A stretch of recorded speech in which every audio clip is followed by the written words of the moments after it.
Afternoon, welcome to ABN Business. దేశీయ stock మార్కెట్లు లాభాల్లో కొనసాగుతున్నాయి. సెన్సెక్స్ నిఫ్టీ లాభాల్లో ట్రేడ్ అవుతున్నాయి. Shriram finance, Hero Motors, Hindalco, NTPC, M&M షేర్లు లాభాల్లో కొనసాగుతుండగా Tata Motors, TCS, ITC, Divi's lab షేర్లు నష్టాల్లో ట్రేడ్ అవుతున్నాయి. ఇవాళ ABN బిజినెస్ లో మనతో జాయిన్ అయ్యారు ప్రముఖ స్టాక్ మార్కెట్ అనలిస్ట్ సుందరరాజ గారు. వారిని అడిగి ఇవాళ మార్కెట్స్ కి సంబంధించి అలాగే కాలర్స్ యొక్క క్వైరీస్ తీసుకుందాం. ముందుగా సుందరరాజ గారు, ఈ రోజు ఓపెనింగ్ లాభాల్లో మార్కెట్లు లాభాల్లో ట్రేడ్ అయ్యాయి, తర్వాత ఫ్లాట్ గా మళ్ళీ ప్రస్తుతం లాభాల్లో కొనసాగుతున్నాయి. సో ఎలా చూడాలి ఈ రికవరీ? మార్కెట్ చూస్తే కనుక లాస్ట్ ఒక 1 or 2 వీక్స్గా ఒక మైనర్ కరెక్షన్ చూసాము. మైనర్ కరెక్షన్ తర్వాత నిన్న కూడా చూస్తే కనుక అమెరికన్ మార్కెట్స్ వీక్గా ఉండడంతో నిన్న కూడా మన మార్కెట్స్ కరెక్షన్లోకి గురైనాయి. కానీ నిన్న సాయంత్రం చూస్తే కనుక ఒక బిగ్ మేజర్ ఈవెంట్ చూస్తే కనుక అమెరికాలో CPI ఇన్ఫ్లేషన్ డేటా రావడం చూసాము. ఇన్ఫ్లేషన్ డేటా రావడంతో మనకి అమెరికా మార్కెట్స్లో ఈ వచ్చే వారము అంటే సెప్టెంబర్ 19న ఫెడరల్ రిజర్వ్ మీటింగ్లో అక్కడ వడ్డీ రేట్లు తగ్గిస్తారని చెప్పి మార్కెట్లో ఎక్స్పెక్టేషన్స్ అనేది బిల్డప్ అయింది. మనకి ఈసారి చూస్తే కనుక 25 బేసిస్ పాయింట్స్ అమెరికాలో వడ్డీ రేట్లు తగ్గిస్తారని కొందరు భావించారు. ఇన్ఫ్యాక్ట్ నిన్న మనకి CPI డేటా అమెరికాలో వచ్చిన తర్వాత వాళ్ళ ఛాన్సెస్ ఆఫ్ 50% వరకు కూడా తగ్గించే అవకాశం అని చెప్పి కొంచెము మరింత బలపడటంతో మన మార్కెట్లో కూడా ఒక రికవరీ కనిపించింది. కానీ లాస్ట్ ఒక 15-20 మినిట్స్గా చూస్తే కనుక మార్కెట్లో ఒక అనూహ్యమైన ర్యాలీ వచ్చింది. ఇన్ఫ్యాక్ట్ ఎన్నడూ లేనిది ఒక 1000 పాయింట్ల వరకు సెన్సెక్స్ భారీగా పెరిగింది. నిఫ్టీ చూస్తే కనుక 300 పాయింట్ల వరకు భారీగా పెరిగింది లాస్ట్ 15 మినిట్స్లోనే. దీనికి పర్టికులర్ రీజన్ అనేది ఇప్పటివరకు బహుశా ఏమీ రాలేదు. బహుశా కాసేపట్లో మనకి ఎందుకు ఇంత భారీగా పెరిగింది అనేది కూడా మనకి త్వరలో మనకి న్యూస్ అయితే వచ్చే అవకాశం కూడా కనిపిస్తుంది. సో బహుశా నేను అనుకోవటము చాలా హోస్ట్ ఆఫ్ ఫ్యాక్టర్స్ ఉన్నాయి. ఈ మధ్య క్రూడ్ ఆయిల్ చూస్తే కనుక 82 నుంచి ఆల్మోస్ట్ కొంచెం $67 వరకు పట్టడం అనేది మనం చూసాము ఇంటర్నేషనల్ మార్కెట్స్లో. అలాగే మనకి ఇప్పటివరకు చూస్తే కనుక ఇన్స్టిట్యూషనల్ యాక్టివిటీ FIs చూస్తే ఇంచుమించు 7,000 కోట్ల వరకు కొన్నారు. అలాగే ఇండియన్ ఇన్స్టిట్యూషన్స్ కూడా 8,000-9,000 వరకు భారీగా కొనుగోలు చేశారు. సో ఇద్దరు కలిసి 15,000 కోట్ల వరకు ఈ నెల ఇప్పటివరకు కొనుగోలు చేయడం అనేది మనం చూసాము. సో మనకి అమెరికా మార్కెట్స్లో ఈసారి 19న వచ్చే వారం వడ్డీ రేట్లు తగ్గుతున్న ఉద్దేశంతో మార్కెట్ కొంచెం భారీగా పెరుగుతుంది. రైట్ సార్, మీతో మాట్లాడడానికి శ్రీనివాస్ గారు కాల్ చేశారు ఒంగోలు నుంచి. శ్రీనివాస్ గారు నమస్కారం. ఏ స్టాక్స్ గురించి తెలుసుకోవాలనుకుంటున్నారు? సుందరరాజ గారు ఉన్నారు ఇవాళ మనతో పాటు, అడగండి sir. Pix transmission sir. Okay, మీ డౌట్ ఏంటి సార్ అందులో? ఇది లాంగ్ టర్మ్ కి పిక్ చేసుకోవచ్చా? అదే విధంగా వచ్చేసి LT ఫుడ్ అనేది లాంగ్ టర్మ్ కి పిక్ చేసుకోవచ్చా? ఓకే, ఫస్ట్ మీరు అడిగింది ఫిక్స్ ట్రాన్స్మిషన్. ఫిక్స్ ట్రాన్స్మిషన్ చూస్తే కనుక ఈ ఎలక్ట్రిసిటీ అలాగే మనకి ఎనర్జీ పవర్ సెగ్మెంట్లో ఉన్న ఈ కంపెనీ చూస్తే కనుక ఈ మధ్య కొంచెం స్లో స్టడీగా పెరుగుతూ వస్తుంది. మనకి లాస్ట్ ఏడాది చూస్తే కనుక 2023 జనవరిలో ఇంచుమించు $700 ఉన్న ఫిక్స్ ట్రాన్స్మిషన్ ఆల్మోస్ట్ ఈ స్టాక్ $1,800 వరకు పెరగటం చూసాం. ఒకసారి మనం ఫండమెంటల్గా చూస్తే కనుక ఈ ఫిక్స్ ట్రాన్స్మిషన్ చూస్తే కనుక ఫండమెంటల్గా చూస్తే కనుక మనకి సేల్స్ కూడా చూస్తే కనుక ఈ ఏడాది ఇంచుమించు 500 కోట్ల వరకు సేల్స్ కనిపించింది. లాస్ట్ 2-3 సంవత్సరాలుగా చూస్తే కనుక 400 నుంచి 500 కోట్ల వరకు స్టడీగా మంచి సేల్స్ ఉండడం కూడా మనం చూస్తున్నాం. ఫిక్స్ ట్రాన్స్మిషన్ చూస్తే కనుక ఫండమెంటల్గా బాగానేది. ఇప్పటికీ మనకి వాల్యుయేషన్స్ పాయింట్ ఆఫ్ వ్యూలో చూస్తే కనుక ఇంకా 20-22 టైమ్స్లోనే ఉంది కాబట్టి ఇంకా కొంచెము మంచి ప్రైస్లోనే ఉన్నట్టు కనిపిస్తుంది. సో కాబట్టి మీరు హోల్డ్ చేయొచ్చు. రెండోది మీరు అడిగింది LT ఫుడ్స్ అనుకుంటాను. LT ఫుడ్స్ $400 దగ్గర ట్రేడ్ అవుతుంది. ఈ మధ్య లాస్ట్ 3-4 నెలలుగా చూస్తే కనుక ఈ స్టాక్ $200 నుంచి $400 వరకు భారీగా పెరిగింది. ఈ బాస్మతి బిర్యానీ తయారు చేసే కంపెనీ చూస్తే కనుక ఇంత భారీగా పెరగడానికి చూస్తే కనుక గత కొన్ని నెలలుగా చూస్తే కనుక మన దేశంలో ఆన్లైన్ ఆర్డర్లు చూస్తే కనుక బిర్యానీ అనేది మ్యాక్సిమం సేల్స్ అవడంతో బిర్యానీ చూస్తే కనుక మార్కెట్లో బాగా క్రేజ్ ఉండడంతో మనకి బాస్మతి రైస్ కూడా విపరీతమైన డిమాండ్ రావడం అనేది మనం చూసాం. సో కేవలం ఈ బిర్యానీ ఎఫెక్ట్ అనుకోవచ్చు, మనకి ఈ రైస్ ప్రొడక్షన్ కంపెనీస్ అన్నింటిలో కూడా భారీగా పెరగడం అనేది మనం చూసాం. ఫండమెంటల్గా చూస్తే కనుక LT ఫుడ్స్ కూడా బాగానే కాబట్టి హోల్డ్ చేయొచ్చు. Right sir, next Kishan Karimnagar నుంచి కాల్ చేశారు. కిషన్ గారు నమస్కారం. ఏ స్టాక్స్ గురించి తెలుసుకోవాలనుకుంటున్నారు? అడగండి. నమస్కారం అండి రాజా గారు. నా దగ్గర జ్యోతి ల్యాబ్స్ అనేది ఒక 100 ఉన్నాయి.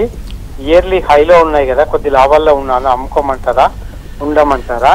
ఇంకొకటి TPL ప్లాస్టిక్ అనేది ఒక 500 ఉన్నాయి. అవి కూడా కొద్ది లాభాల్లో ఉన్నాను. ఉండమంటారా? టెక్నికల్స్ ఉంటే లాభాలు ఉంటాయా, అమ్ముకోమంటారా? ఫస్ట్ ఏమన్నారు? జ్యోతి ల్యాబ్స్. జ్యోతి ల్యాబ్స్. ఓకే, జ్యోతి ల్యాబ్స్ చూస్తే కనుక FMCGలో మనకి one of the top companies. ఈ మధ్య చూస్తే కనుక $400 నుంచి గత 2-3 నెలలుగా జ్యోతి ల్యాబ్స్ $600 వరకు మంచి రిటర్న్ ఇచ్చింది. అలాగే లాస్ట్ 2 సంవత్సరాలుగా కూడా చూస్తే కనుక జ్యోతి ల్యాబ్స్ కూడా పెర్ఫార్మెన్స్ కూడా మంచి పెర్ఫార్మెన్స్ చూసాము.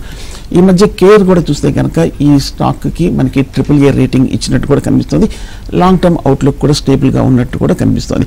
అలాగే ఈ మధ్య మనకి జ్యోతి ల్యాబ్స్ పెరగడానికి ప్రధానమైన కారణం చూస్తే కనుక మనకి మొన్న సెకండ్ క్వార్టర్ రిజల్ట్స్ రావడంతో వచ్చిన వారం చూస్తే కనుక 10% వరకు జ్యోతి ల్యాబ్స్లో ఒక రికవరీ అనేది కనిపించింది.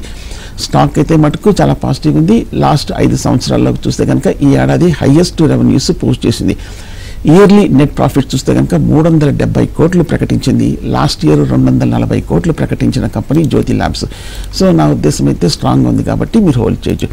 టీపీఎల్ ప్లాస్ట్లో మీరు స్వల్ప లాభాల్లో ఉన్నాను అంటున్నారు, హోల్డ్ చేయొచ్చు అని అడుగుతారు. ఓకే, ఓవరాల్గా హోల్డ్ చేయొచ్చు. ఎందుకంటే పాలిమర్స్ ప్లాస్టిక్స్ తయారు చేసే కంపెనీ టీపీఎల్ ప్లాస్టిక్స్. ఈ స్టాక్ పెర్ఫార్మెన్స్ చూస్తే కనుక ఈ మధ్యకాలంలో లాస్ట్ 6 మంత్స్గా కూడా బాగా పెరిగింది. 70 రూపాయల నుంచి 120 రూపాయల వరకు టీపీఎల్ ప్లాస్టిక్స్ పెరిగింది. దీనికి ప్రధానమైన కారణం చూస్తే కనుక ఈ లాస్ట్ 2-3 సంవత్సరాలుగా వీళ్ళ సేల్స్ ప్లస్ నెట్ ప్రాఫిట్స్ కూడా 13 కోట్ల నుంచి 20 కోట్ల వరకు కొంచెం బాగా స్టడీగా పెరగటం. దానికి తోడు చిన్న ఈక్విటీ కంపెనీ, హార్డ్లీ 16 కోట్ల ఈక్విటీ ఉన్న కంపెనీ కాబట్టి న్యాచురల్గా మార్కెట్లో స్టాక్స్ అనేది తక్కువ ఉంటుంది. ఈ 16 కోట్ల ఈక్విటీలో ప్రమోటర్ల దగ్గరే ఇంచుమించు 75% వరకు ఉండడం కూడా మనం గమనించవచ్చు. సో కాబట్టి ప్రమోటర్ హోల్డింగ్ కూడా చాలా స్ట్రాంగ్ ఇంట్రెస్ట్ స్టేక్ ఉంది కాబట్టి, పైగా ఫండమెంటల్ కూడా బాగానే ఉంది కాబట్టి ఓకే, 2 మీరు హోల్డ్ చేయొచ్చు. రైట్ సార్, నెక్స్ట్ హైదరాబాద్ నుంచి నాగేశ్వర గారు కాల్ చేశారు. నాగేశ్వర గారు నమస్కారం. ఏ స్టాక్స్ గురించి తెలుసుకోవాలనుకుంటున్నారు అడగండి. నమస్కారం అండి. నాకు 2 స్టాక్స్ గురించి తెలుసుకోవాలండి. ఒకటేమో చెప్పండి sir. Garden reach ship builders ఒకటి, తర్వాత తేజాస్ నెట్వర్క్. ఈ రెండింటికి సపోర్ట్ ప్రైస్ ఎంతో చెప్పాలి నాకండి. గార్డెన్ రీచ్ ఓకే ఓకే, ఒకటండి సపోర్ట్ ప్రైసెస్ అడిగారు. జనరల్గా మార్కెట్ అప్ ట్రెండ్లో ఉన్నప్పుడు జనరల్గా సపోర్ట్ ప్రైసెస్ అనేది పెద్దగా చూడక్కర్లేదు. పైగా ఈ 2 కూడా చూస్తే కనుక ఇన్వెస్ట్మెంట్ స్టాక్స్. ఈ మధ్య చూస్తే కనుక గార్డెన్ రీచ్ చూస్తే కనుక 750 రూపాయల నుంచి 2800 రూపాయల వరకు భారీ పెరిగిన తర్వాత ఈ మధ్య కాలంలో కొంచెం హై లెవెల్ నుంచి కరెక్షన్ రావడం అని చూస్తాం. ఇండియన్ డిఫెన్స్ స్టాక్స్ అన్నింటిలో కూడా ఒక భారీ ర్యాలీ తర్వాత ఈ మధ్య కాలంలో కొంచెం డిఫెన్స్ కంపెనీస్ అన్నింటిలో కూడా కొంచెం కరెక్షన్ రావడం చూస్తాం. అందులో గార్డెన్ రీచ్ షిప్ బిల్డింగ్ చూస్తే కనుక 1884లో స్టార్ట్ అయిన one of the oldest company garden reach, ఎప్పటి నుంచో ఉన్న కంపెనీ. అలాగే ఈ ఏడాది పెర్ఫార్మెన్స్ కూడా చూస్తే కనుక చాలా స్ట్రాంగ్ పెర్ఫార్మెన్స్ చూస్తున్నాము. లాస్ట్ 2-3 సంవత్సరాలుగా చూస్తే కనుక 150-200 కోట్ల నుంచి సడన్గా ఈ ఏడాది 360 కోట్ల వరకు భారీ లాభాలు ప్రకటించిన కంపెనీ గార్డెన్ రీచ్. సో కాకపోతే మీరు కొంచెం హై ప్రైస్లో కొనింటారు, అందువల్ల మనకి బాగా టెక్నికల్గా ఓవర్ రన్ అప్ తర్వాత ఒకసారి స్టాక్ చూస్తే 3-4 రెట్లు మల్టీ బ్యాగర్ అయిపోయింది కాబట్టి కొంచెం కరెక్షన్ కనిపిస్తుంది. మీరు ఈ షార్ట్ టర్మ్ మూమెంట్స్ చూడకుండా పూర్తిగా ఇన్వెస్ట్మెంట్ ప్లేయర్ అయితే కనుక మీరు long term point of view అయితే హోల్డ్ చేయొచ్చు. తేజాస్ నెట్వర్క్ చూస్తే కనుక 1260 రూపాయల్లో ఉంది. ఈ కంపెనీ కూడా చూస్తే కనుక బేసికల్గా వైర్లెస్, నెట్వర్కింగ్, డిఫెన్స్, ఎలక్ట్రానిక్ సెగ్మెంట్లు ఉన్నారు. ఈ థీమ్ చూసింది మనకు తెలిసిందే, వన్ ఆఫ్ ది స్ట్రాంగెస్ట్ ఈ లైమ్ లైట్లో ఉన్న కంపెనీస్లో మనకి ఈ wireless, networking, defence companies, electronic companies కూడా పెర్ఫార్మెన్స్ కూడా చూస్తే కనుక చాలా స్ట్రాంగ్ ఉంది. అంతకంటే 2 సంవత్సరాలు 60 కోట్లు 30 కోట్లని నష్టాల నుంచి ఈ ఏడాది మనకి 60 కోట్లకి లాభాలకి రాకపోవటమే కాకుండా వచ్చే ఏడాది చూస్తే కనుక 150 కోట్లు లాభాలు దాటే అవకాశాలు ఉన్నట్టుగా మార్కెట్లో లేటెస్ట్ అంచనాలు కూడా రావడం కూడా చూస్తున్నాం. సో కాబట్టి తేజాస్ నెట్వర్క్ కూడా నా ఉద్దేశం అయితే హోల్డ్ చేయొచ్చు. కాకపోతే ఈక్విటీ కొంచెం పెద్ద ఈక్విటీ, 175 కోట్ల ఈక్విటీ ఉన్న కంపెనీ. అందులో చూస్తే కనుక ఎఫ్ఐస్ కూడా 10% వరకు ఉంది. అలాగే మనకి ఇండియన్ లోకల్ ఇన్స్టిట్యూషన్స్ కూడా 5% వరకు ఉంది. సో ఇన్స్టిట్యూషనల్ ప్రెసెన్స్ కూడా ఉంది కాబట్టి ఫండమెంటల్గా 2 బాగానే ఉన్నాయి కాబట్టి నా ఉద్దేశం అయితే మీరు హోల్డ్ చేయొచ్చు. రైట్ సార్, నెక్స్ట్ సీతారామారావు గారు హైదరాబాద్ నుంచి కాల్ చేశారు. సీతారామారావు గారు నమస్కారం. ఏ స్టాక్స్ గురించి తెలుసుకోవాలనుకుంటున్నారు అడగండి. మాస్చిప్ సెమీ కండక్టర్స్ 300 లో తీసుకున్నాం సార్. మాస్చిప్ ఓకే, హోల్డ్ చేయమంటారా ఏం చేయమంటారా అడుగుదామని ఫోన్ చేశాను సార్. Right sir. ఓకే, మాస్చిప్ మనకి సెమీ కండక్టర్కి ఇవాళ నిన్న మనకి మేజర్ పాజిటివ్ న్యూస్ రావడం అనేది మనం చూస్తున్నాము. ఈ మధ్య చూస్తే కనుక స్టాక్ 330 రూపాయల నుంచి 230 రూపాయల వరకు పడింది. బట్ కానీ అంత క్రితం చూస్తే కనుక మాస్చిప్ బాగా భారీగా ర్యాలీ అనేది రావడం చూసాము. కానీ ఈ మధ్య 2 రోజుల క్రితం చూస్తే కనుక మనకి ఈ సెమీ కండక్టర్కి గవర్నమెంట్ చాలా స్ట్రాంగ్ సపోర్ట్ ఉన్నట్టు, రానున్న రోజుల్లో మేజర్ పుష్ కూడా ఇస్తాము అన్న ఒక వార్త రావడంతో ఈ సెక్టార్లో చూస్తే కనుక చాలా బూస్ట్ అనేది కనిపించింది. సో మళ్ళీ మనకి సెమీ కండక్టర్ చూస్తే కనుక ఇండస్ట్రీ లైమ్ లైట్లోకి రావడంతో ఈ వారం చూస్తే కనుక ఈ మాస్చిప్ 10% వరకు పెరిగింది. సో మార్కెట్ కండిషన్స్ ఇలాగే బాగుందంటే కనుక మొన్న రీసెంట్ వచ్చిన హై ఆల్ టైమ్ గరిష్ట స్థాయి అయిన 330 రూపాయలు కూడా వెళ్ళే అవకాశం కనిపిస్తుంది. ఓకే, స్టాక్ కొంచెం ఎక్స్పెన్సివ్గా కనిపిస్తుంది, ఎందుకంటే బహుశా కొంచెము అగ్రెసివ్ బయింగ్ రావడంతో ఈ మధ్య సెమీ కండక్టర్ ఇంకా రానున్న ఫ్యూచర్ ఇదే అన్న వార్తలు రావడంతో పబ్లిక్ ఓవర్గా ఒక్కసారిగా కొనుగోలు చేయడంతో ఏ ప్రైస్లో కొంటున్నామని చూడకుండా జనరల్గా సెమీ కండక్టర్ స్టాక్స్ అన్నింటిలోనూ విపరీతంగా కొనుగోలు చేయడం చూసాం. సో నా ఉద్దేశం అయితే ప్రస్తుతం అయితే హోల్డ్ చేయొచ్చు మార్చిప్. రైట్ సార్, నెక్స్ట్ శ్రీను గారు విజయవాడ నుంచి కాల్ చేశారు. శ్రీను గారు నమస్కారం, ఏ స్టాక్స్ గురించి తెలుసుకోవాలనుకుంటున్నారు అడగండి. సార్ నేను జేడబ్ల్యూఎల్ స్టాక్ తీసుకున్నా అండి. ఏ స్టాక్ అండి? ఓకే, 270 స్టాక్ తీసుకున్నా అండి. 641లో తీసుకున్నా సార్. ఓకే, మీ డౌట్ ఏంటి? అది ఇది స్టాక్ బాగా డౌన్ అయింది, ఉంచమంటారా లేకపోతే ఇంకా డౌన్ అయితే అంటారా అమ్మాయమంటారా? ఓకే, మీరు కొనిన తర్వాత 100 రూపాయలు తగ్గింది జూపిటర్ వేగన్స్. కానీ అంత క్రితం ఒకసారి మీరు గమనిస్తే కనుక లాస్ట్ ఇయర్ ఇంచుమించు 100 రూపాయల్లో ఉన్న జూపిటర్ వేగన్స్ 700 రూపాయల వరకు భారీగా 7 రెట్లు పెరిగిన స్టాక్ జూపిటర్ వేగన్స్. ఈ స్టాక్ న్యాచురల్గా ఇంత భారీగా పెరిగింది కాబట్టి మనకి ఈ పెరిగిన దానికి అన్నిటికీ కూడా ఈక్వల్ రియాక్షన్ రావాలి కాబట్టి ఒకసారిగా మనకి 750 రూపాయల నుంచి 500 రూపాయల వరకు పడింది జూపిటర్ వేగన్స్. కానీ ఈ లెవెల్లో చూస్తే కనుక జూపిటర్ వేగన్స్కి సపోర్ట్ ఉంది, అలాగే టెక్నికల్గా కూడా ఈ లెవెల్ నుంచి కొంచెం బౌన్స్ బ్యాక్ అయ్యే అవకాశాలు ఉంది. నా ఉద్దేశం అయితే మీరు హోల్డ్ చేసుకోవచ్చు, ఎందుకంటే మనకి రైల్వేస్ ఇవన్నీ కూడా చూస్తే కనుక ఈ మధ్య కొంచెం న్యూస్లో లేకపోయినప్పటికీ ఓవరాల్గా మనకి గ్రోత్ స్టోరీ మటుకు ఇంటాక్ట్గా ఉన్న విషయం కూడా మనకు అర్థమవుతుంది. జూపిటర్ వేగన్స్ అయితే నా ఉద్దేశం హోల్డ్ చేయొచ్చు, ఎందుకంటే లాస్ట్ 2-3 సంవత్సరాలుగా వీళ్ళ ఫండమెంటల్స్ అమాంతంగా భారీగా పెరిగింది 50 కోట్ల నుంచి. ఇన్ఫ్యాక్ట్ 4 ఏళ్ల క్రితం చూస్తే కనుక లాస్ట్ నుంచి ఇప్పుడు 350 కోట్ల వరకు భారీ లాభాలకి టర్న్ అరౌండ్ అయిన ఒక strong growth story Jupiter wagons. నా ఉద్దేశం అయితే హోల్డ్ చేయొచ్చు. అందులోనూ మనకి ప్రమోటర్లకి 70% వరకు స్టేక్ ఉంది. పైగా మనకి ఫారిన్ ఇన్స్టిట్యూషన్స్ లాస్ట్ 2-3 క్వార్టర్లుగా 2% నుంచి 5% వరకు తమ స్టేక్ను కూడా ఈ కంపెనీలో పెంచుకోవడంతో మనకి పాజిటివ్గా ఇంకా ఉన్నట్టు కనిపిస్తుంది. నా ఉద్దేశం అయితే హోల్డ్ చేయొచ్చు. కాకపోతే గమనించాల్సిందంటే భారీ ఈక్విటీ 400 కోట్ల ఉన్న భారీ equity company Jupiter wagons. Right Sundara Raju గారు, మిగతా కాలర్స్ తో welcome back to ABN business. ప్రస్తుతం సెన్సెక్స్ 1000 పాయింట్ల లాభంతో ట్రేడ్ అవుతుంది, అలాగే నిఫ్టీ 50 330 పాయింట్ల లాభంతో ట్రేడ్ అవుతుంది. కాలర్ ఉన్నారు కృష్ణారెడ్డి గారు, నెల్లూరు నుంచి కాల్ చేశారు. కృష్ణారెడ్డి గారు నమస్కారం, ఏ స్టాక్స్ గురించి తెలుసుకోవాలనుకుంటున్నారు అడగండి. నమస్తే సార్. నమస్తే. మేము టెక్నోమీంద్రా కొనాలని ఉన్నాం సార్, అది ఈ టైంలో కొనొచ్చా లేకపోతే సార్?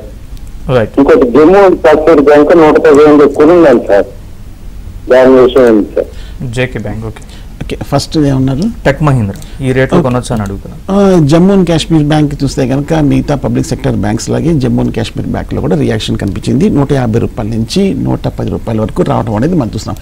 ఈ మధ్య చూస్తే కనుక పబ్లిక్ సెక్టర్ బ్యాంక్స్లోకి ఫిక్స్డ్ డిపాజిట్ గ్రోత్ అనేది కొంచెము తగ్గడంతో కొంచెము ఈ సెక్టర్లో చూస్తే కనుక కొంచెము కన్సర్న్స్ ఉండడంతో, పైగా అంతక్రితం చూస్తే కనుక భారీగా పెరిగింది కాబట్టి కొంచెము మిగతా బ్యాంక్స్ లాగే జమ్మూ అండ్ కాశ్మీర్ బ్యాంక్లో కూడా కొంచెం కరెక్షన్ కనిపించింది. కానీ ఇంచుమించు ఈ మధ్యకాలంలో 50 రూపాయలు పడిన తర్వాత ఇప్పుడు జమ్మూ అండ్ కాశ్మీర్ బ్యాంక్కి ఈ 100 రూపాయల దగ్గర టెక్నికల్గా సపోర్ట్ ఉంది కాబట్టి నా ఉద్దేశం అయితే మీరు హోల్డ్ చేసుకోవచ్చు. ఇక్కడ నుంచి కొంచెం పెరిగే అవకాశాలు కనిపిస్తుంది, కాకపోతే కొంచెం ఓపిక్గా వెయిట్ చేయాలి. అలాగే టెక్ మహీంద్రా గురించి అడిగారు. మనకి మధ్య కాలం తెలిసిందే ఐటీ సాఫ్ట్వేర్ కంపెనీస్ అన్నీ కూడా చాలా పాజిటివ్గా ఉంది. అలాగే రేపు మనకి అమెరికన్ మార్కెట్స్ కొంచెం పెరిగినా, అలాగే మనకి డాలర్ కొంచెం స్ట్రెంత్ అయినా కూడా మనకి ఈ ఐటీ స్టాక్స్ అన్నీ కూడా పెరుగుతాయి. లాస్ట్ ఒక ఫ్యూ మంత్స్గా చూస్తే కనుక 1200 రూపాయల నుంచి టెక్ మహీంద్రా భారీగా పెరగడం అనేది మనం చూస్తున్నాం. సో కాబట్టి అఫ్కోర్స్ టెక్ మహీంద్రా గురించి మనం ఫండమెంటల్గా పెద్ద డిస్కస్ చేయాల్సిన అవసరం కూడా ఉండదు. టాప్ కంపెనీ అన్న విషయం కూడా మనకు తెలిసిందే. నా ఉద్దేశం అయితే మీరు హోల్డ్ చేయొచ్చు tech Mahindra. Right sir, next Venkateswara గారు ఖమ్మం నుంచి కాల్ చేశారు. వెంకటేశ్వర గారు నమస్కారం, ఏ స్టాక్స్ గురించి తెలుసుకోవాలనుకుంటున్నారు అడగండి. నమస్తే సార్. టాటా మోటార్స్ అని కోచింగ్ షిప్ యార్డ్ ఉన్నాయి సార్, 2 లాస్ లో ఉన్నాయి. రైట్, ఓకే, టాటా మోటార్స్ చూస్తే కనుక ఈ మధ్యకాలంలో కొంచెం హై లెవెల్ నుంచి కరెక్షన్ రావడం చూస్తున్నాము.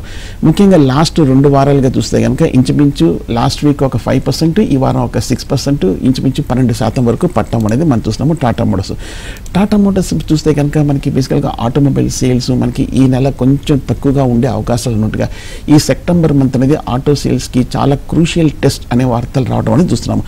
దాని తగ్గట్టుగా మనకి టాటా మోటార్స్ కూడా చూస్తే 2 రోజుల క్రితం చూస్తే కనుక వాళ్ళ వెహికల్స్ మీద మీద కూడా భారీ డిస్కౌంట్లు 1,00,000 నుంచి 2 లక్షల వరకు కొంచెం సేల్స్ పెరగడం కోసము విపరీతమైన డిస్కౌంట్స్ కస్టమర్స్ని ఆకట్టుకోవడం కోసము టాటా మోటార్స్ ఈ మధ్య కాలంలో చర్య తీసుకోవడం అని చూస్తున్నాం. అంతేకాకుండా టాటా మోటార్స్ కూడా చూస్తే కనుక ఫ్రీ ఛార్జింగ్ అని అలాగే బ్యాటరీ రెంటల్స్ కూడా ఇస్తున్నట్టుగా మనకి ఈవీ వెహికల్ బయర్స్ని మరింత లూర్ చేస్తున్నట్టుగా కూడా మనకి ఈ మధ్యకాలంలో వార్తలు రావడం చూస్తున్నాం. కాకపోతే మీరు కొంచెం బాగా ర్యాలీ తర్వాత మీరు టాటా మోటార్స్ తీసుకున్నారు. ఓకే, నా ఉద్దేశం అయితే ప్రస్తుతం అయితే టాప్ కంపెనీ కాబట్టి మీరు కొంచెం లేట్ ఎంట్రీ తీసుకున్నారు. భారీ ర్యాలీ తర్వాత హై రేట్లో కొంచెం స్టక్ అయ్యారు. But long term point of view అయితే హోల్డ్ చేయొచ్చు Tata. Right sir. Next Kurnool నుంచి శ్రీధర్ గారు కాల్ చేశారు. శ్రీధర్ గారు నమస్కారం. ఏ స్టాక్స్ గురించి తెలుసుకోవాలనుకుంటున్నారు అడగండి. శ్రీధర్ గారు. Tasty Bite PTC Industries. Okay, stock అర్థం సార్. ఫస్ట్ స్టాక్ ఏమన్నా? Tasty Bite biscuits sir. Tasty Bite. Okay okay. PTC Industries. Okay, ఒకటి అంటే మీరు ఆల్రెడీ కొన్నారేమో, హోల్డ్ చేద్దాం అనుకుంటున్నారేమో. అవును సార్. పీటీసీ ఇండస్ట్రీస్ చూస్తే కనుక లాస్ట్ 1 ఇయర్గా భారీగా పెరిగింది. 4,000 రూపాయల నుంచి 16,000 రూపాయల వరకు ఈ పెద్ద ప్రైస్ స్టాక్ పెరుగుతూనే వస్తుంది. పైగా లాస్ట్ 2 నెలలుగా చూస్తే కనుక పీటీసీ ఇండస్ట్రీస్లో కూడా పెద్ద కరెక్షన్ రాకుండా తన కరెక్షన్ని సైడ్ వేస్ ట్రెండ్లోనే పూర్తి చేసుకున్నట్టు కూడా కనిపిస్తుంది. అంతేకాకుండా ఈ మధ్య వచ్చిన వార్త చూస్తే కనుక పీటీసీ ఇండస్ట్రీస్ ఇజ్రాయిల్ ఒక మేజర్ కంపెనీ దగ్గర నుంచి వీళ్ళకి ఆర్డర్ రావడం కూడా మనం చూస్తున్నాము పీటీసీ ఇండస్ట్రీస్. అలాగే అంతక్రితం కూడా చూస్తే కనుక వీళ్ళు ఫ్రాన్స్ డసాల్ట్ అనే కంపెనీతో కూడా ఒప్పందం కుదుర్చుకున్నట్టు కూడా ఒక మేజర్ వార్తలు రావడం కూడా చూస్తున్నాం. సో ఇంటర్నేషనల్ మార్కెట్స్లో కూడా భారీగా మనకి అడుగు పెడుతున్నట్టుగా మనకి పీటీసీ ఇండస్ట్రీస్ కనిపిస్తుంది. కాకపోతే ఈ 1963లో స్టార్ట్ అయిన కంపెనీ వాల్యుయేషన్స్ పాయింట్ ఆఫ్ వ్యూలో ఎక్స్పెన్సివ్గా ఉంది. బట్ ఓవరాల్గా మనకి ఈ గ్రోత్ స్టోరీ ఈ మధ్య కాలంలో కనిపిస్తుంది కాబట్టి ఈ హై ప్రైస్ అనేది జస్టిఫై చేసుకోవచ్చు అనిపిస్తుంది కాబట్టి మీరు హోల్డ్ చేయొచ్చు. టేస్టీ బైట్స్ ఈటబుల్ గురించి అడిగారు. ఈ స్టాక్ 13,200 రూపాయల దగ్గర ట్రేడ్ అవుతుంది. ఈ మధ్య చూస్తే కనుక ఈ స్టాక్లో కొంచెం కరెక్షన్ రావడం అనేది మనం చూస్తున్నాం. దీనికి ప్రధానమైన కారణం చూస్తే కనుక స్టాక్ బాగా విపరీతంగా ఎక్స్పెన్సివ్ స్టాక్ అయిపోయింది. ఒకసారి మనకి వీళ్ళ పియర్స్ కాంపిటీటర్స్తో పోలిస్తే కనుక మనకి వరుణ్ బెవరేజెస్ కానీ, హడ్సన్ అగ్రో కానీ, బికాజీ ఫుడ్స్తో కానీ, హెల్తీ ఫుడ్స్ కానీ, మిసెస్ బ్రెక్టర్స్తో పోలిస్తే వీటిలో అన్నింటితో పోలిస్తే కనుక ఈ స్టాక్ బాగా హై ప్రైస్డ్ స్టాక్ వీళ్ళ కాంపిటీటర్స్ తోటి. అందువల్ల మనకి ఈ మధ్యకాలంలో పెరగలేదు. బట్ కానీ పెరగలేదు అంటే మనకి ఫండమెంటల్స్లో ఏమైనా లోపం వస్తే అప్పుడు మనం ఎగ్జిట్ అవ్వాలి, లేదంటే కనుక భయపడక్కర్లేదు. ఫండమెంటల్గా చూస్తే కనుక పర్వాలేదు. మనకి లాస్ట్ 2-3 క్వార్టర్లు సంవత్సరాలుగా 30 కోట్లు 40 కోట్లు లాభాలు ప్రకటించిన company Tasty Bites. And promote holding కూడా ఒక 75% వరకు ఉండడం గమనించాము. అంతకన్నా మోస్ట్ ఇంపార్టెంట్ హార్డ్లీ 3 కోట్ల ఈక్విటీ ఉన్న చాలా తక్కువ ఈక్విటీ ఉన్న కంపెనీ. సో కాబట్టి ఏమాత్రం ఒకసారి మనకి స్పెక్యులేటివ్ బయింగ్ వచ్చినా కూడా మనకి టేస్టీ బైట్స్ స్టాక్ లాంటిది పెరిగే అవకాశాలు కూడా ఉన్నాయి. కాబట్టి నా ఉద్దేశం అయితే మీరు టేస్టీ బైట్స్ మీరు హోల్డ్ చేయొచ్చు. Right sir. నెక్స్ట్ బళ్ళారి నుంచి ప్రవీణ్ గారు కాల్ చేశారు. ప్రవీణ్ గారు నమస్కారం. ఏ స్టాక్స్ గురించి తెలుసుకోవాలనుకుంటున్నారు అడగండి. సరే, ఎన్ఎస్సి కోడ్ BASML ప్రజెంట్ రేట్లు బై చేయొచ్చా? మోర్పెన్ ల్యాబ్స్ ప్రజెంట్ రేట్లు బై చేయొచ్చా? ఈ లాంగ్ టర్మ్ కోసం. ఓకే, మోరపెన్ ల్యాబ్స్ మనకి ఈ లెవెల్లో అంటే నా ఉద్దేశం అయితే అవాయిడ్ చేయొచ్చు. ఎందుకంటే మోరపెన్ ల్యాబ్స్ చూస్తే కనుక గత 4 వారాలుగా ఇంచుమించు 60 రూపాయల నుంచి 100 రూపాయల వరకు పెరిగింది. నాకు తెలిసి ఈ స్టాక్లో కూడా చూస్తే కనుక ఆల్మోస్ట్ ఆల్ టైమ్ హై లెవెల్కి వచ్చింది కాబట్టి ఈ లెవెల్లో ప్రస్తుతం అవాయిడ్ చేయొచ్చు. ఇన్ఫాక్ట్ ఆల్ టైమ్ హై లెవెల్కి రాలేదు. 2000లో చూస్తే కనుక మోరపెన్ ల్యాబ్స్ ఆల్మోస్ట్ 100 రూపాయల్లో ఉన్న స్టాక్ మనకి ఆల్మోస్ట్ 24 సంవత్సరాల తర్వాత మనకి ఆ లెవెల్కి వస్తుంది. నా ఉద్దేశం అయితే మోరపెన్ ల్యాబ్స్ హై లెవెల్లో ప్రస్తుతానికైతే అవాయిడ్ చేయొచ్చు. ఇప్పుడు ప్రస్తుతం 13 సంవత్సరాల గరిష్ట స్థాయి దగ్గర ట్రేడ్ అవుతుంది మోరపెన్ ల్యాబ్స్. అవినాష్ గారు కాల్ చేశారు విజయవాడ నుంచి. అవినాష్ గారు నమస్కారం. ఏ స్టాక్స్ గురించి తెలుసుకోవాలనుకుంటున్నారు అడగండి. సార్ నమస్తే అండి. నమస్తే, చెప్పండి సార్. టాటా ఎలాక్సీ సార్ 2 లాస్లోనే ఉన్నాం.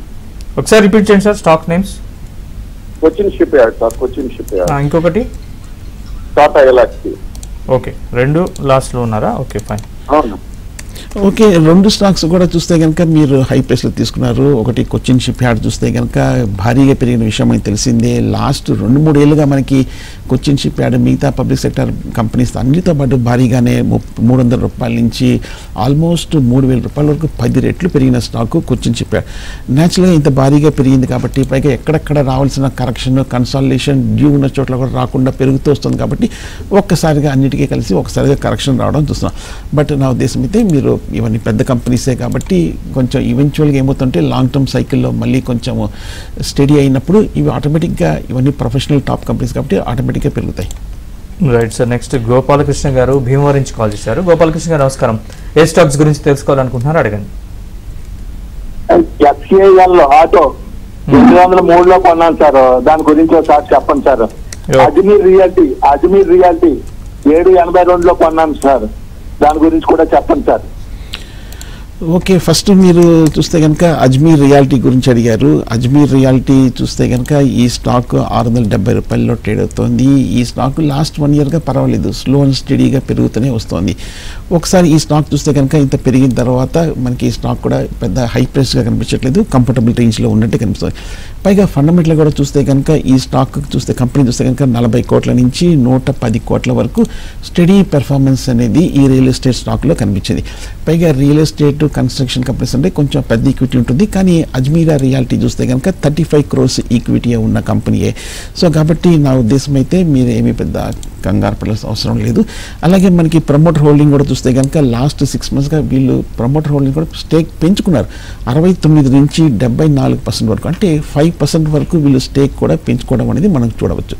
సో కాబట్టి నా ఉద్దేశం అయితే మీరు అజ్మీరా రియాలిటీని హోల్డ్ చేయొచ్చు. పైగా మనకు ఒకసారి మనం కొన్ని టాప్ కంపెనీస్తో గాడ్రేజ్ ప్రాపర్టీస్ కానీ ప్రెస్టీజ్తో పోలిస్తే, ఓబెరాయ్తో పోలిస్తే, ఫీనిక్స్ మిల్స్తో పోలిస్తే అజ్మీరియా రియాలిటీ కొంచెం ఇంకా ప్రైసింగ్ కంఫర్టబుల్ ప్రైసింగ్లో ఉంది, కాబట్టి మీరు హోల్డ్ చేయొచ్చు. నెక్స్ట్ రమేష్ గారు వైజాగ్ నుంచి కాల్ చేశారు. రమేష్ గారు నమస్కారం. ఏ స్టాక్స్ గురించి తెలుసుకోవాలనుకుంటున్నారు అడగండి. సార్ ఇరేడా ఓకే, ఓకే, మీ డౌట్ ఏంటి సార్ అందులో? 241లో బై చేసింది సార్, అది లాస్ట్ లో ఉన్నాను. తర్వాత పటేల్ ఇంజనీరింగ్ 59 రూపాయల్లో బై చేసింది సార్, అది కూడా లాస్ట్ లో ఉన్నాను. ఓకే, ఉండమంటారా? మీరు రెండు కూడా పెద్ద కంపెనీస్, రెండింటిలో కూడా పెద్ద లాస్ ఏ లేదండి, స్వల్ప లాస్లో ఉన్నారు. కాకపోతే మనకి ఈ రేడా చూస్తే కనుక 30 రూపాయల నుంచి 300 రూపాయలకి పెరిగిన తర్వాత మీరు 260 రూపాయలు తీసుకున్నారు. కొనిన తర్వాత జస్ట్ హార్డ్లీ ఒక 5% వరకు కరెక్షన్ ఉంది. సో మార్కెట్లో ఇన్వెస్టర్గా ఉన్నప్పుడు ఈ రిస్క్స్ అన్ని కూడా అండర్స్టాండ్ చేసుకొని మీరు ప్రిపేర్ అయ్యి ఉండాలి. సో కొంచెం తగ్గింది కదా అని చెప్పి కంగారు పడకూడదు. పైగా ఫండమెంటల్గా స్ట్రాంగ్ కంపెనీ ఉన్నప్పుడు మీరు కొంచెం పడినంత మాత్రాన ఏమవుతుందో భయపడక్కర్లేదు. మనకి ఇరాడా గురించి మనకు తెలిసిందే, లిస్ట్ అయినప్పటి నుంచి కంపెనీ గురించి చాలా పాజిటివ్గా ఉంది. నవరత్నాలో ఉన్న ఒక పబ్లిక్ సెక్టార్ కంపెనీ ఇరాడా. సో కాబట్టి నా ఉద్దేశం అయితే హోల్డ్ చేయొచ్చు. అలాగే నిన్న కూడా చూస్తే కనుక వీళ్ళు ఇరాడాకి నేపాల్లో కూడా ఒక మేజర్ హైడ్రో ఎలక్ట్రిసిటీ ప్రాజెక్టు ఒప్పందం కూడా కుదుర్చుకున్నట్టు కూడా కనిపిస్తుంది. ఎనర్జీ కంపెనీస్ అని కూడా మనకు తెలిసిందే, పదే చెప్పుకున్నాము, మనకి లైమ్ రేట్లో ఉన్న సంగతి మనకు తెలిసింది. రెండోది పటేల్ ఇంజనీరింగ్లో కూడా మీరు లాస్ట్లో ఉన్నానంటున్నారు. ఈ స్టాక్ చూస్తే కనుక లాస్ట్ 1 yearగా సైడ్ వేస్ ట్రెండ్లో ఉంది, పెద్ద మూమెంట్ ఏం రాలేదు. ఎందుకు అనే అంశానికి వస్తే కనుక ఫండమెంటల్గా లోపం లేదు. ఈ స్టాక్ చూస్తే కనుక 70 కోట్ల నుంచి ఆల్మోస్ట్ 300 కోట్ల వరకు ఈ కంపెనీలో మంచి ప్రాఫిట్సే రావటం అనేది మనం చూస్తున్నాము. కాకపోతే ఏంటంటే డెట్ కొంచెం ఉంది, ఆల్మోస్ట్ 1900 కోట్ల వరకు ఉన్నట్టుంది, కానీ ఈ డెట్ కూడా కొంచెం తగ్గించుకున్నట్టు కూడా కనిపిస్తుంది. పైగా ప్రమోటర్ హోల్డింగ్ కూడా చూస్తే కనుక పటేల్ ఇంజనీరింగ్లో 36% వరకే ఉంది. ఇంత 6 నెలల క్రితం చూస్తే కనుక ఆల్మోస్ట్ 40% నుంచి ప్రమోటర్ హోల్డింగ్ 36%, అంటే 4% వరకు ప్రమోటర్లు ఈ కంపెనీలో తగ్గించుకున్నట్టు కనిపిస్తుంది. అందువల్ల బహుశా కొంచెము ఈ స్టాక్లో కూడా కరెక్షన్ వస్తున్నట్టు కనిపిస్తుంది. ఓకే, నా ఉద్దేశం అయితే పటేల్ ఇంజనీరింగ్ కూడా మీరు లాంగ్ టర్మ్ పాయింట్ ఆఫ్ వ్యూలో హోల్డ్ చేయొచ్చు. Right, thank you very much Sundararaja గారు. స్కాలర్స్ క్వరీస్ కి ఆన్సర్ ఇచ్చారు, అలాగే ఇవాళ మార్కెట్స్ గురించి కూడా చాలా చక్కగా అనలైజ్ చేశారు. సో ఇది వాళ్ళ ఏబిఎన్ బిజినెస్. భారీ లాభాల దిశగా సెన్సెక్స్ నిఫ్టీ ట్రేడ్ అవుతున్నాయి, చూడాలి మరి ఎలా ముగుస్తుందో. ఇది ఇవాళ ఏబిఎన్ బిజినెస్. అప్డేట్స్ కోసం చూస్తూనే ఉండండి ఏబిఎన్.